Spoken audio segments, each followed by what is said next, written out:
Hello, my name is Nick Bright, scholar of East Asian religions. And I'm Proven Paradox, a guy with a lot of questions. And you're listening to Bright on Buddhism, a podcast where we discuss East Asian Buddhism, answering listener-submitted questions from listeners just like you, and introducing concepts of Buddhism that you may or may not be familiar with in a casual, conversational setting. Enjoy. Here, can women be a part of the monastic community?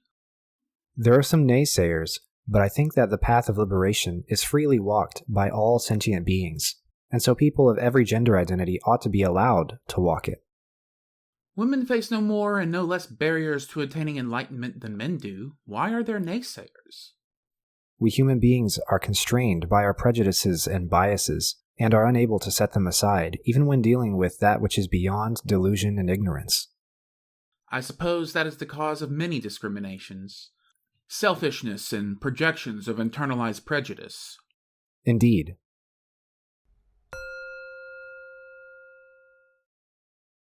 Hello and welcome to this week's episode of Bright on Buddhism.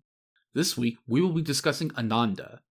Who is Ananda? What role does he play in the texts? How does this role change over time? We hope you enjoy. So, who is Ananda? Ananda was one of the Buddha's 10 foremost disciples and one of his primary attendants. He was the Buddha's cousin and lived during the same time as he did. Some accounts say that Ananda was born on the same day as the Buddha, while others say that he was born the day the Buddha reached enlightenment, which is thought to have been whenever the Buddha was 35. I tend to believe this second account of Ananda's age more simply because Ananda lived for a long time after the Buddha died, and he played a very active role in the community, as we will see.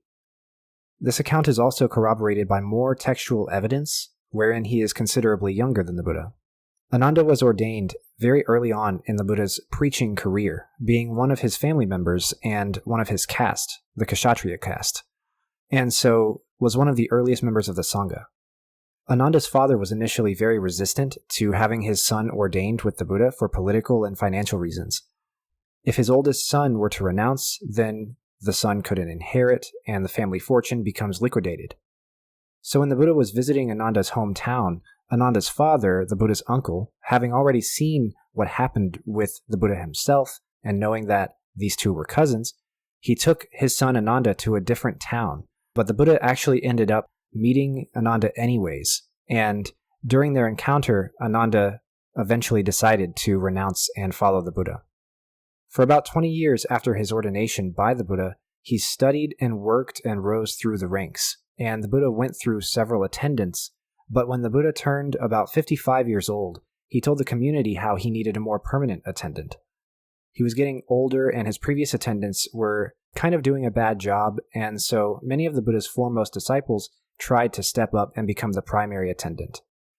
They were nearly begging the Buddha to select them for the position, and all the while it said that Ananda remained completely and totally silent. The Buddha asked Ananda why he wasn't jumping up and down trying to get the job like some of the other monks, and Ananda simply replied, "You will know who is best for the position."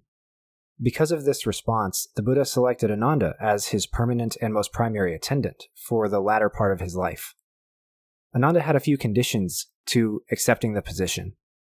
One was that the Buddha could not bestow upon him any material benefit, lest the other disciples think that Ananda took the position for the perks out of nepotism, given that they were related. Next, he required that the Buddha allow him to ask questions about the doctrine and the teaching. Finally, he required that the Buddha repeat anything that he taught in Ananda's absence. The Buddha accepted these conditions, and Ananda attended him for about 25 years.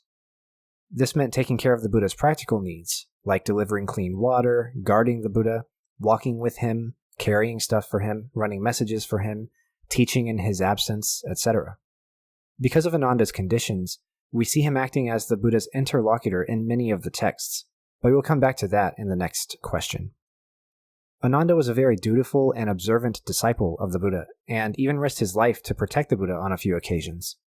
For example, when Devadatta attempted to kill the Buddha by letting loose a drunk and wild elephant in his presence, Ananda stepped in front of the Buddha to protect him. Ananda is also well known for having established the order of nuns among the Buddha's disciples. While the Buddha was teaching, on a couple of occasions, his foster mother and his former wife came to find him and asked to be ordained as nuns, but the Buddha refused them in that moment. Seeing this, Ananda actually felt pity for them, and he convinced the Buddha to ordain them by reminding the Buddha how good his foster mother and his former wife had been to him before he renounced, reminding him that other Buddhas have ordained nuns, and reminding him that women can become enlightened. The Buddha relented and ordained them. This, as you remember, caused Mahakāssapa to criticize Ananda, or we could even say charge him with a crime, because he was very strongly against the ordination of women in the Sangha. Now we come to the death of the Buddha, which is covered in the Mahaparinibbana Sutta. We have read and discussed this in its entirety, and so I'll link those episodes in the show notes. To give the highlights, you'll remember that Ananda was not yet enlightened by the time the Buddha was 80 years old, and that he was resistant to the Buddha dying, and had to be reminded in several very emotional episodes that all things are impermanent, and that the Buddha had left the community with everything they would need to succeed and continue to reach enlightenment. Ananda had been following the Buddha around for nearly 45 years at this point, and had spent about 20 of those years as his primary attendant, and they were also family members. And so Ananda was very sad to lose this man who he had formed a very close friendship with, who he was family with, and who had transformed his life in a lot of very important ways. And so we see Ananda express all of those feelings and emotions in the Mahaparinibbana Sutta text. Soon after the Buddha's death, there was an urgency among the community to meet and to figure out what to do next. This was called the First Buddhist Council, which took place immediately after the Buddha's death and was presided over by Mahakāssapa. There was a whole drama about Ananda not being allowed to attend this council because Mahakāssapa only wanted enlightened arhats, or followers of the Buddha, to attend, and Ananda had not yet reached enlightenment. This humiliated Ananda, and so he committed to gaining enlightenment before the council began. He tried the night before really, really hard, but he got tired and decided to go to sleep. As soon as he stopped, he reached enlightenment right then and there, halfway between standing and lying down. He's regarded thus as the only disciple of the Buddha who ever attained enlightenment while not in one of the 4 traditional body poses, which are sitting, standing, lying down, or walking. So they began this council with Ananda in attendance. One of the most important things they did was recite all of the sermons of the Buddha so that they could be standardized, remembered, and sorted into what eventually became the Pāli Canon. Ananda was called upon to do this because he was regarded as the disciple of the Buddha who was foremost in memory. So the whole time that he was attending the Buddha, he was also committing the sermons to memory. And that can give us an answer as to why he was asking the Buddha to recite all of the teachings and doctrines to him that had been preached in his absence. Ananda is said to have remembered 84,000 teaching topics. All of the sermons we read begin with, "Thus have I heard," indicating that the sermon that is being reported in front of you is being reported by Ananda from his memory. Soon after this portion of the council, Mahakāssapa then charged Ananda with disciplinary offenses. He was charged for enabling women to join the Sangha, for having forgotten to request the Buddha to specify which offenses of monastic discipline could be disregarded, for having stepped on the Buddha's robe one time, for having allowed women to honor the Buddha's body after his death, which was not properly dressed, and during which the body was sullied by their tears, and also for having failed to ask the Buddha to continue to live on. Ananda did not regard these as having been offenses, but he did confess to doing them and gave explanations for them. There was no punishment leveled against him for these offenses that I could find. Ananda continued to pass on the teaching in Western India until his death, which, if we follow the timeline that says he was born the same day as the Buddha, was allegedly at the age of about 120. If we follow the other timeline, he would have been roughly 85 years old or so. Again, this latter timeline is much more realistic and makes much more sense. In the last days of Ananda's life, he heard a younger monk recite a sermon incorrectly, and he made to correct this young monk. But he got told by the young monk that he was getting old and that his memory was impaired. This caused Ananda to initiate the process of attaining final nirvana. He traveled around the river Ganges for a while at this stage, and was followed around by King Ajatasattu on one side of the river, and Ajatasattu's enemies, the Lichavis, on the other side. each of whom were interested in keeping Ananda's relics when he died. To resolve this, Ananda supernaturally made his body rise up into the air and immolate, right over the center of the river, allowing his relics to fall to both banks and go to both groups, who each built a stupa on each side of the river for the remains. So, based on the story just told, would Ananda have been the first person to reach enlightenment after the Buddha died? He wasn't, I don't think. I think that there was somebody in the Mahaparinibbana Sutta who ordained immediately after the Buddha died.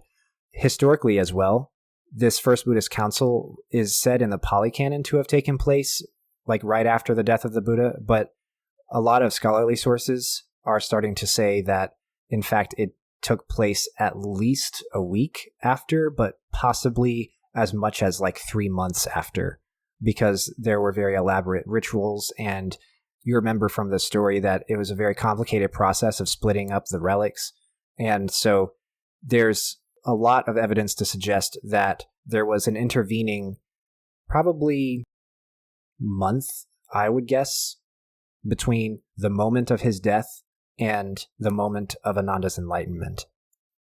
However, his story does function to tell us that it's possible to reach enlightenment after the Buddha has died. I think that there's a chance that you can read his story as saying that Ananda was enlightened countless lifetimes ago, and he, as a skillful means, kind of held back from reaching enlightenment during the lifetime of the Buddha, and only did it after his death to demonstrate to us that you can rely solely on the teachings, solely on what the Buddha left for us in order to reach enlightenment. So that's one interpretation, and even if you take the interpretation that Ananda was a person who lived in history and he reached enlightenment when he reached enlightenment, then still the idea is Ananda is a role model for someone who did it his own way after the Buddha had died. I'll offer up a secondary explanation just as a narrative idea. It seems like a big part of what was holding him back from enlightenment was attachment to the Buddha. In the Parinibbana Sutta, he demonstrates a attachment that is part of the problem. So, this is me being a narrative designer. I'm thinking he needed the Buddha to die to reach enlightenment because he's needed to lose that last attachment. It's very true. It's a very good interpretation, because the thing that he was struggling the most with during the death of the Buddha, if we remember from the sutta, is impermanence. All things that arise must cease. And he'd heard that, and I'm sure that he knew what that meant, but seeing his own cousin, the Buddha, die, seeing this person who had exhibited supernatural powers and who had preached on this wonderful dharma that had never been heard before and that blew everybody's minds, he was thinking to himself that surely someone this enlightened and surely someone this powerful could live forever, and that they could continue to enlighten people well beyond the bounds of regular human lifespan. And the Buddha was like, sorry, no, that's just not how it works. Even Buddhas, even gods die. And finally, one thing I'll note with the spat between Mahakāssyapa and Ananda, Ananda did ask for the Buddha to stay, though. He did it several times. Right, yeah. So there are a couple of those things that he admitted to and confessed to that he has a different version of, that he could have absolutely contested with Mahakāssyapa. However, Ananda, we kind of see a little bit of his personality early on in the story where he just kind of goes with the flow. He's kind of laid back and just kind of lets stuff happen. And the explanation during his sort of being charged and tried for these different offenses against the community is that he decided to let these charges be leveled and not fight them so that he could go along with the narrative of the older monks. Mahakāssyapa was quite a bit older than him at this point and had actually risen in the ranks among the 10 disciples to the foremost. Like, he was the foremost in mind-to-mind transmission of the Dharma.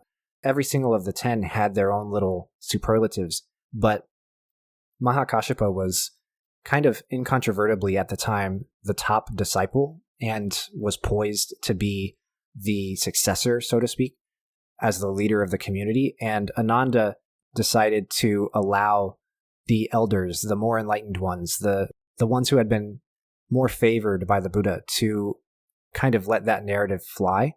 And in the end, it didn't really hurt him that much, because there's not really punishment for these sort of offenses. If he had committed one of the 5 grave offenses, like attempting to kill a Buddha or something like that, then he could have been expelled from the community. Or if he stacked up enough of these tiny misdemeanors, then he could have been probably knocked back down to the level of novice monk or something like that. But I really couldn't find anything. I think that they leveled these charges and then it was just over. And then he was like, yeah, I did those things. Sorry.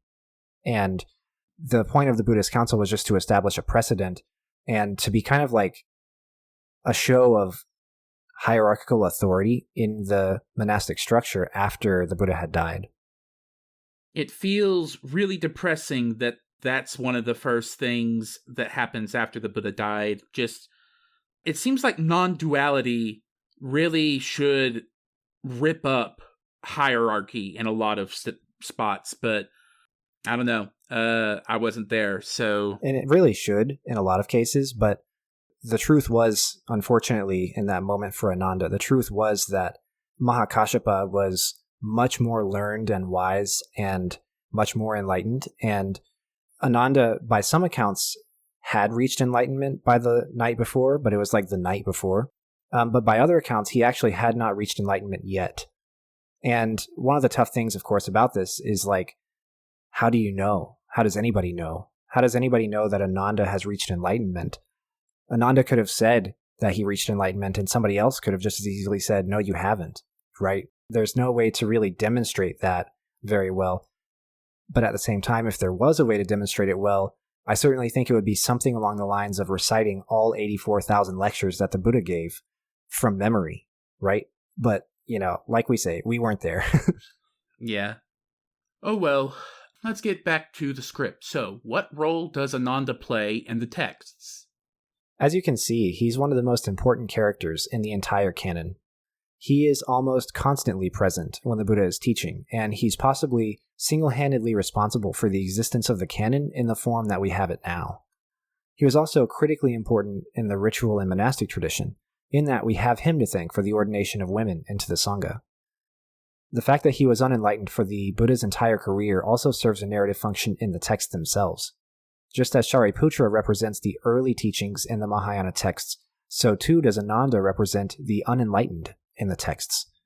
He's a foil for the Buddha to accentuate his enlightened qualities, and he's a stand-in for the unenlightened audience to ask the very mundane and simple questions, and represent the mundane feelings that we have as we're following the Buddha's story around through the texts.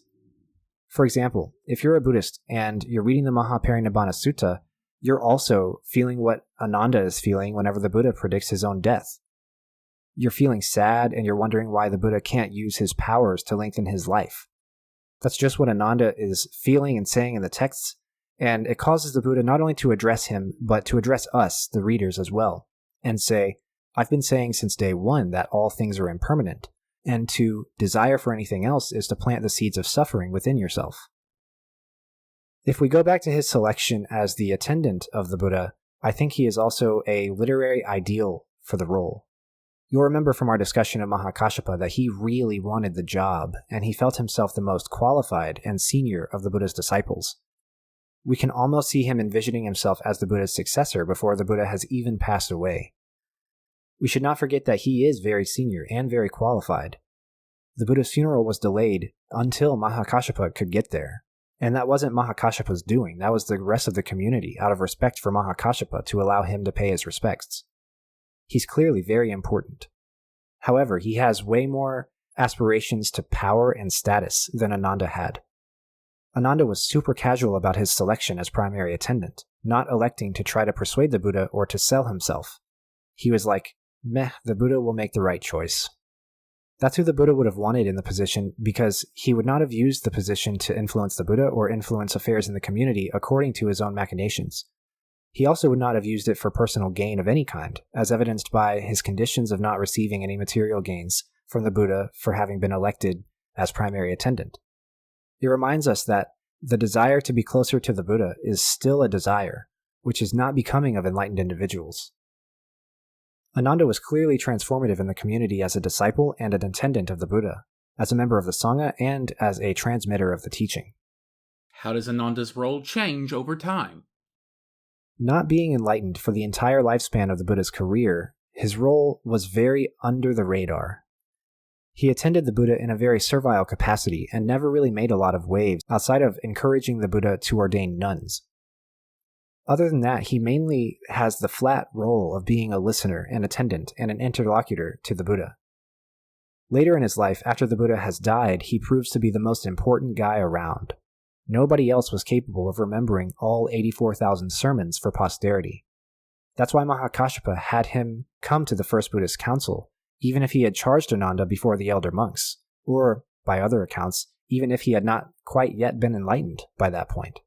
His role in the Sangha and in the Buddhist council was so critically important, even if it was subtle, and I think that should be the major takeaway from this question. I also want to come back to the importance of encouraging the Buddha to ordain women. The teaching itself, the very doctrine of it, does not exclude women. The human beings of the teachings, namely the monks and even the Buddha, were sexist in how they presented things, saying that women could not become Buddhas and that their bodies were defiled and polluted. The gap between the humans saying that and the teaching saying something else needed to be closed somehow, and it still does need to be closed in a lot of respects. Because of that, it is very good and encouraging to see a primary disciple of the Buddha who advocates for the inclusion of women in the community. Buddhism and what it preaches and what it promises ought to be for everybody, anywhere. Because of creating the Order of Nuns, Ananda has come to be highly honored and revered by the nuns. They frequently make offerings to him and give gratitude for him. There have also been several cults around Ananda throughout history across East Asia. These cults have similarly popped up around Mahakāssapa and other disciples of the Buddha in different sects of Buddhism. They're just small worship groups who dedicate rituals and offerings to the figure in question. We scholars frequently have these cults to thank for a lot of the art and iconography of the figure that we're talking about, in this case Ananda. Much of the art and iconography we have of him comes to us from these cult groups in China and even in Japan, and they allow us to see into small divisions of the Buddhist community in Asia across history. We hope you enjoyed this week's discussion about Ananda. Join us next week where we will be getting a little philosophical and discussing human nature in Buddhism. Does Buddhism regard human nature as inherently good or bad? Do other religions adjacent to Buddhism regard human nature as inherently good or bad? What does this mean in practice? Thank you for listening, and we will see you next time. Thanks for listening. See you next time. My name is Nick Bright, scholar of East Asian religions and voice of Hearer. And I'm Dox, editor, question asker, and voice of Hermit. And this has meant Bright on Buddhism. Thank you for listening. If you like our podcast, or if you have a question you'd like us to discuss, we'd love to hear from you. Please consider leaving a comment or review, subscribing, or joining us on social media. Email us at bright.on.buddhism@gmail.com or find us on Mastodon at brightbuddhism@mstdn.party. As always, citations and resources for this episode can be found in the show notes. Thank you.